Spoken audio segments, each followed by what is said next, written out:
தூக்குவார். அவருக்கு பின்னாக அகில உலகத்தில் முதல் இடத்தில் இருக்கும் ஆட்லிங் அவர்கள்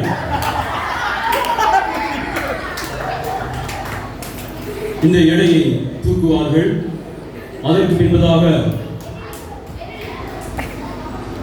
ஆஸ்திரேலியாவை சேர்ந்த திரு ஜபா அவர்கள், இவர் பல கோல்டு மெடல் வாங்கி இருக்கிறார். சில சில்வர் குடங்களை மெடல்களை வாங்கியிருக்கிறார்.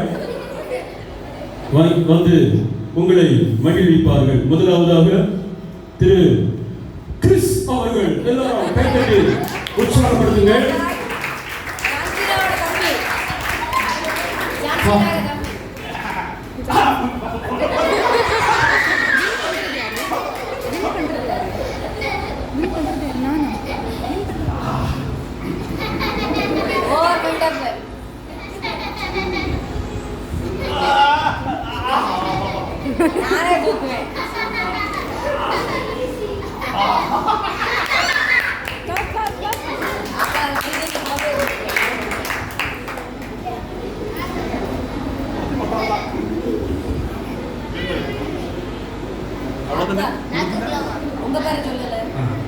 அடுத்ததாக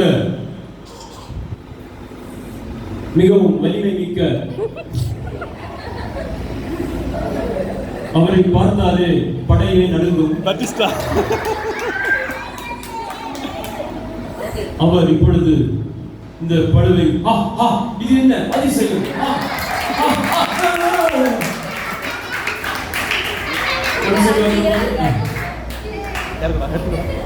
அடுத்தபடியாக மிகவும் திறமை வாய்ந்த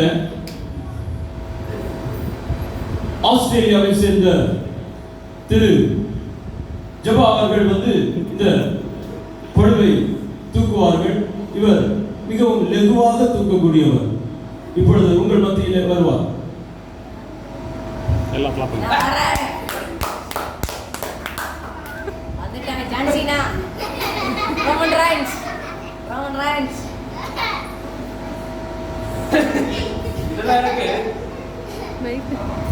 தூக்க முடியாது.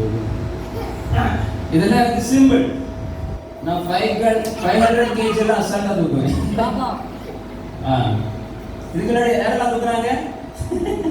என்ன பத்தி அவங்களுக்கு தெரியாது. நான் தெரியுமா? Must power. யாரு? இங்க பாருங்க எவ்வளவு அசால்ட்டா தூக்குறாங்க.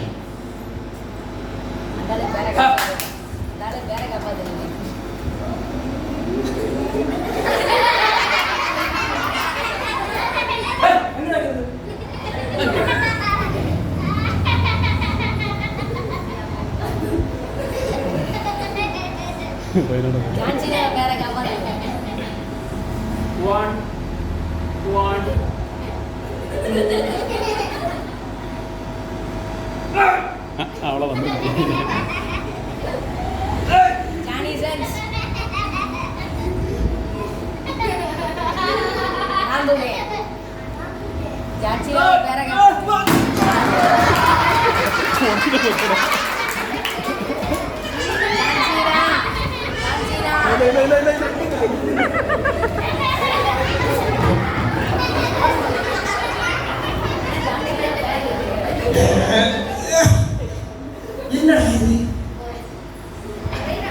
எலக்ட்ரோமேக்னெட்டிக் வச்சிருப்பாங்களோ, என்னால தூக்க முடியுது. நான் எவ்வளவு ஈஸியா தூக்குறேன். என் கை இப்படி சுருக்கி போயிட்டேன். எவ்வளவு பெரிய பலசாலி. இந்த சின்ன பிள்ளைங்க மத்தியில் எனக்கு மானம் போச்சுது. நான் நல்லா தூக்குவேன். இது சும்மா ஐயோ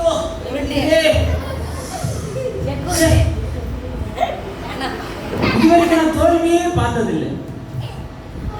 எப்படி ஐயோ என் மனசெல்லாம் உடைஞ்சு போச்சு. எனக்கு ரொம்ப பாரமா இருக்கு.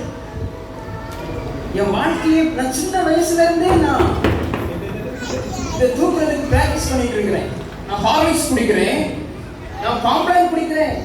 நான் போன் விட்டா குடிக்கிறேன். அவன் இஷ்டம் குடிக்கிறேன்.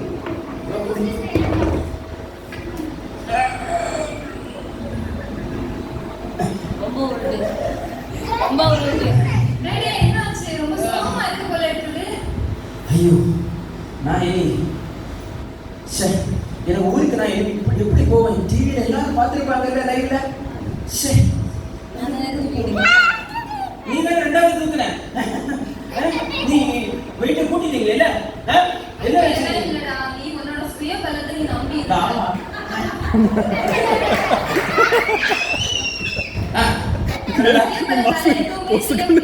ஆண்டவரோட பலத்தை நம்பி இருந்தேன். ஆண்டவர் ஆண்டவரோட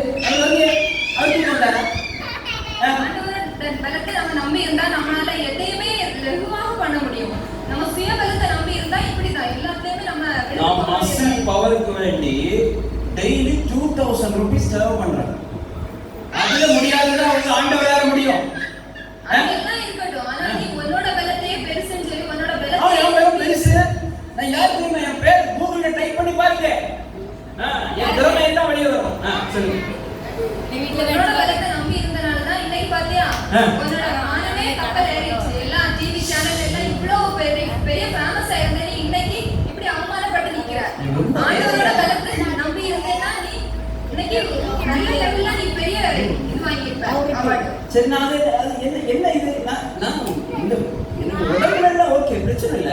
நான் வேற என்ன செய்யணும்? அந்த டைம்ல உன்னால பண்ண முடியல ஆனா பாத்தியா? அந்த டைம்ல என்ன பண்ண முடியல? இந்த நீ டைம் எவ்வளவுதான் பிராக்டிஸ் பண்ணியிருந்தாலும் ஆண்டவரோட பலத்தை நம்ம சார்ந்து இருக்கணும். பைபிள்ல கூட தாவீது கோலியாத் கதை இருக்கு. கோலியாத் பெரிய யுத்த வீரன். ஆனா அவனால அந்த டைம்ல அவனால இந்த தாவீதை கூட என்ன வீழ்த்த முடியல. ஆனா தாவீது ஆடு மேய்ச்சிருந்தான். அவனுக்கு எதுவுமே தெரியாது. ஆனா அவன் ஒரு குளத்துல போய் 5 பூலா கால் குளத்துல? பண்ணி எந்த குளத்துல? ரெண்டாவது ஒரு கல்லாலே அவன் அந்த கோலியாத்தை வீழ்த்திட்டான். அப்ப நீங்க தாவீதை சொல்றீங்களா? தாவீது இல்ல. தாவீதை மாதிரி தேவனை நாங்க சார்ந்திருக்கிறோம். ஓ அப்படி. அப்படி இருந்தா நம்ம நான் என்ன செய்யணும்? முஸ்லீம் பிராக்டிஸ். உங்களுக்கு தெரியாதா? முஸ்லீம் கூட பிராக்டிஸ் பண்ணுவாங்க. நான் ஆண்டவரை சார்ந்திருந்தா எனக்கு பலம் கிடைக்கும்னு சொல்றீங்க. நான் அந்த மசில் பவரை மட்டும் நம்பி இருந்தா பிரயோஜனம் இல்லை. Okay okay. அதுக்கு நான் என்ன செய்யணும்? அதுக்கு நான் என்ன பண்ணணும்? நீங்க ஜெபம் பண்ணணும், பைபிள் படிக்கணும். ஓ இந்த அப்படி வரீங்களா? ஓகே. நான் பைபிள் படிக்கணும். நான் கடவுள்கிட்ட பிரேயர் பண்ணும்போது எனக்கு அந்த டைம்ல நல்ல ஞானமும் பலமும் ஸ்பிரிச்சுவல் ஸ்ட்ரென்த்தும் கிடைக்கும்னு சொல்றீங்களா? Very good. நான் அப்படியே பண்றேன். ரொம்ப தேங்க்ஸ்.